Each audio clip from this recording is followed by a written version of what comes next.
کیا ہم نے کبھی سوچا ہے کہ رات گئے تک اسکرول کرنے کے بعد صبح ہم اتنے تھکے ہوئے اور چڑچڑے کیوں اٹھتے ہیں؟ سچی بات تو یہ ہے کہ یہ کوئی معمولی عادت نہیں ہے۔ اس ایکسپلینر میں ہم مل کر اس اینڈلیس اسکرولنگ اور ایموشنل برن آؤٹ کے پیچھے چھپی اصل سائنس کو ڈیکوڈ کریں گے۔ ہم سمجھیں گے کہ آخر یہ اسکرین ہمیں کس طرح جکڑ کر رکھتی ہے۔ ہم اکثر خود کو کوستے ہیں کہ ہمارا سیلف کنٹرول کمزور ہے یا ہماری قوت ارادی ختم ہو چکی ہے، لیکن ذرا رکیے اور اس لیک ہونے والے اندرونی ریسرچ ڈاکیومنٹ کے الفاظ سنیے۔ ہم دراصل نشہ بیچنے والے ہیں جو انعام کی کمی کا مرض پیدا کر رہے ہیں۔ یہ کوئی معمولی ایپس نہیں ہے، یہ باقاعدہ ڈیجیٹل سلاٹ مشینیں ہیں جنہیں انسانوں کے دماغ سے کھیلنے کے لیے ڈیزائن کیا گیا ہے۔ اس پوری گیم کو سمجھنے کے لیے ہمیں اے آئی کے دماغ یعنی الگوریدم کو دیکھنا ہوگا۔ یہ کوئی معصوم سا کمپیوٹر کوڈ نہیں ہے، یہ ایک ایسا شارپ سسٹم ہے جو ہمارے ہر کلک، ہر سیکنڈ کو مانیٹر کرتا ہے۔ یہ نوٹ کرتا ہے کہ ہمیں کس بات پر غصہ آتا ہے، ہمارا خوف کیا ہے، اور ہم کسے دیکھ کر حسد محسوس کرتے ہیں، تاکہ یہ ہمارے ایموشنل ٹریگرز کا بھرپور فائدہ اٹھا سکے۔ اور پھر یہ اے آئی کا دماغ سیدھا ہمارے دماغی انعام یعنی ڈوپامین پر حملہ کرتا ہے۔ حیرت انگیز بات یہ ہے کہ سائنس بتاتی ہے کہ ہمیں ڈوپامین کا ہٹ کسی لائک یا کامنٹ کے ملنے پر نہیں ملتا، بلکہ یہ اس غیر یقینی صورتحال پر ریلیز ہوتا ہے کہ آگے کیا آنے والا ہے۔ بالکل جوئے کی طرح، اگلی ویڈیو کیسی ہوگی، بس یہی سسپینس ہمیں مکمل طور پر ہک کر لیتا ہے۔ یہ ڈوپامائن کا ٹریپ 4 مرحلوں میں کام کرتا ہے۔ پہلے ایک ہٹ ملتی ہے، پھر کبھی اچھا کنٹینٹ آتا ہے، کبھی برا، پھر یہ سسٹم ہماری ایک ایک حرکت کو ٹریک کرتا ہے، اور آخر میں ہمارے اندر ٹالرنس پیدا ہو جاتی ہے۔ مطلب اب ہمیں صرف نارمل محسوس کرنے کے لیے بھی گھنٹوں سکرول کرنا پڑتا ہے۔ ہمارا دماغی کنٹرول بس یوں سمجھے کہ ختم ہو جاتا ہے۔ اور اس کا جسمانی نقصان کتنا ہے؟ ذرا اس 52 کے ہندسے پر غور کریں۔ روزانہ اوسطاً صرف 52 منٹ ان شارٹ ویڈیوز پر گزارنا ہمارے دماغ کے پری فرنٹل کارٹیکس میں گرے میٹر کو باقاعدہ کم کر دیتا ہے۔ یہ دماغ کا وہ حصہ ہے جو درست فیصلے کرتا ہے۔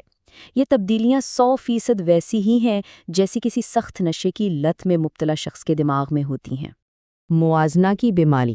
ہمارے دیسی کلچر میں پہلے ہی لوگ کیا کہیں گے کا خوف اور خاندانی موازنے کا پریشر اتنا زیادہ ہوتا ہے، اور اوپر سے یہ ایپس۔ ورلڈ ہیپینس رپورٹ بتاتی ہے کہ جب ہم فیملی واٹس ایپ گروپس میں براہ راست بات کرتے ہیں تو ہمیں خوشی ملتی ہے، لیکن جب ہم انسٹاگرام ریلز پر دوسروں کی پرفیکٹ زندگیاں دیکھتے ہیں تو یہ پیسو اسکرولنگ ہماری ثقافتی ٹینشن اور احساس کمتری کو خطرناک حد تک بڑھا دیتی ہے۔ ذرا سوچئے کہ چند منٹوں میں ہمارے ساتھ ہوتا کیا ہے۔ پہلے منٹ میں ہم کوئی مزاحیہ میم دیکھ کر ہنس رہے ہوتے ہیں، اگلے ہی منٹ فٹنس ماڈلز کو دیکھ کر خود پر شرمندگی ہونے لگتی ہے، اور تیسرے منٹ میں کوئی ایسی سیاسی خبر آ جاتی ہے جو خون کھولا دے۔ دماغ کو سنبھلنے کا ٹائم ہی نہیں ملتا۔ ہم خوشی سے سیدھا احساس کمتری اور پھر شدید غصے کے ایک تھکا دینے والے رولر کوسٹر سے گزرتے ہیں۔ الجھن کا جار۔ ہم سب تنگ آ کر کبھی نہ کبھی ناٹ انٹرسٹڈ کا بٹن دباتے ہیں، لیکن پھر بھی وہی ویڈیوز آتی ہیں۔ کیوں؟ کیونکہ اس انٹرفیس کو ہمارے جذبات کی کوئی پرواہ نہیں ہے۔ ہم نے کوئی ویڈیو سچی خوشی سے دیکھی ہے یا محض شدید صدمے اور غصے میں اسکرین کو گھور رہے ہیں، الگوریدم کو اس سے فرق نہیں پڑتا۔ اس کے لیے ہر طرح کی توجہ صرف انگیجمنٹ ہے، اور یہی وجہ ہے کہ ہم اس جال سے نکل نہیں پاتے۔ اور یہ ٹریکنگ کس قدر بے رحم ہو سکتی ہے یہ ڈیٹا ہمیں صاف بتاتا ہے۔ 10.5% مقابلہ 3.3%۔ جن نوجوانوں کو پہلے سے باڈی امیج یا نفسیاتی مسائل کا سامنا ہے، یہ سسٹم انہیں جان بوجھ کر 3 گنا زیادہ نقصان دہ کانٹینٹ دکھاتا ہے۔ یعنی جو انسان پہلے ہی تکلیف میں ہے، یہ اے آئی کا دماغ اسے ٹارگٹ کر کے مزید اندھیرے میں دھکیل دیتا ہے۔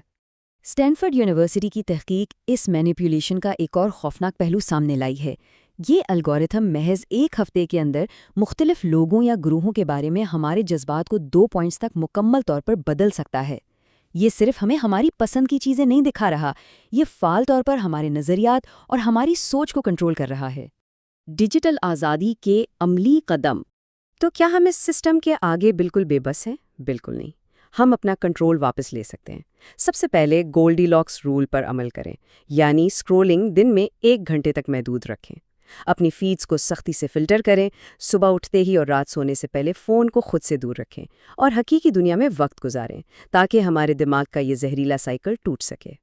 ہم نے اس ڈیجیٹل کسینو کے تمام خفیہ میکانزم جان لیے ہیں۔ ہم نے اس الگورتھم کو مکمل طور پر ڈیکوڈ کر لیا ہے۔ اب جب کہ حقیقت ہمارے سامنے بالکل واضح ہے، تو ایک آخری اور سب سے اہم سوال باقی رہ جاتا ہے۔ کیا ہم اپنا کنٹرول واپس لیں گے یا یوں ہی اندھا دھند سکرول کرتے رہیں گے؟ فیصلہ اب ہمیں کرنا ہے۔